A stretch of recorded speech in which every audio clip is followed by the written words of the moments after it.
Hi, it's Ursula from ursula-smith.com, and today I have another idea of something to try with Distress Oxide Sprays. And I'm gonna I'm gonna do two different things.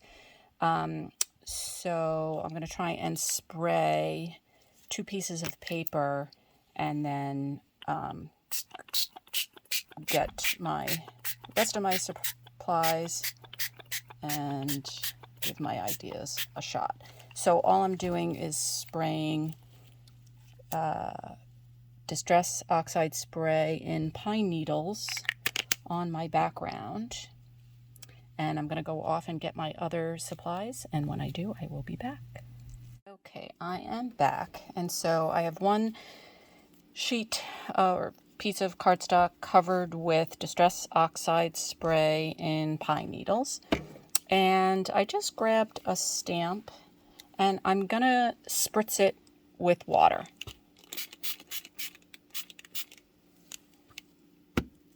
And then I'm just going to stamp onto the Distress Oxide and see if just the water on a stamp will oxidize. Ooh, cool, that underneath ink. And so I'm going to wipe off if there was any ink transfer and try it again to fill in. I mean, I could leave it this way, but I want to fill in some of that space. So I'm going for what I was thinking would be kind of a tone-on-tone look. Ooh, that one must have been wetter. So cool. So that's pretty simple. That is definitely a take 5. So this side is a little bit lighter. Probably could have used a little bit more water. So I'm going to let that off to dry. And yeah, definitely that picked up some more ink. I'll wipe that dry.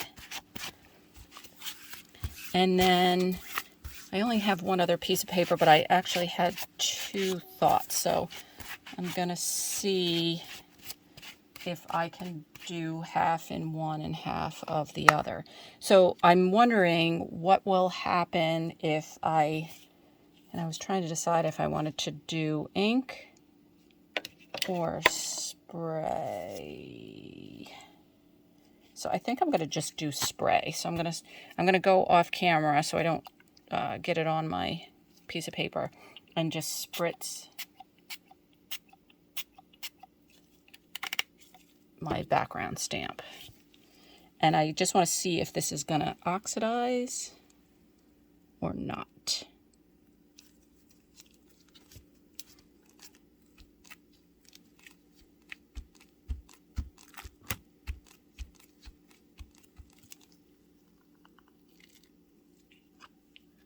Ooh, kind of sort of did. Okay, cool. So the next thing I wanted to try was coming through with a stencil.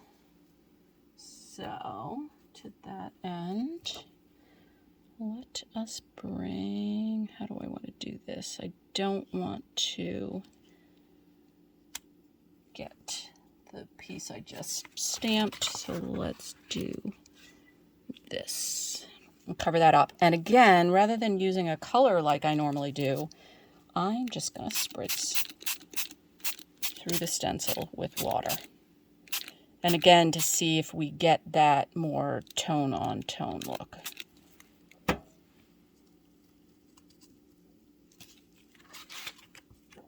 Huh, cool. Okay, so what we are left with is tone-on-tone looks with just the water. So that's this with stamps, this with a stencil, and this is a little bit of a darker tone-on-tone look using the Distress Spray Stain. So yet another way that you can utilize these spray stains for quick, backgrounds. You know, again, probably not going to be a focal point, but with things on top of it, makes a nice, pretty, interesting background rather than just plain cardstock. So thanks for joining me today, and we'll see you next time. So I'm back, and I wanted to show you the results of the Distress Oxide ink or spray. So using pine needles, I sprayed the background and then used a stamp sprayed with water to spray on this one. And this one I dried with a heat gun, and I feel like sometimes that, I don't know whether it stops the oxidation or makes it blotchier, but it's a little harder to see, or maybe I didn't spray with enough water, but that's how that one turned out. And then I did another one with a stencil.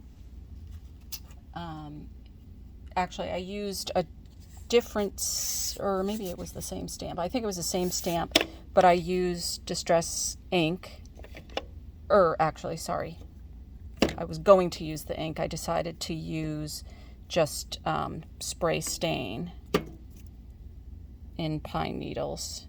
Sprayed that on the stamp and stamped here, and then I sprayed with water through a stencil over on this side. And you can still see a little bit, so still a tone on tone.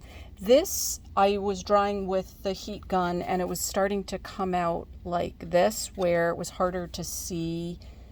There wasn't as much contrast. So I lined the stencil back up and sprayed one more time with water and then let it air dry. And I still feel like that the air drying works a little bit better with the Distress Oxides. And so this, I did the same technique as the first one, where I stamped with water on both sides, and then let it air dry. And so to me, that just gives a little bit more definition.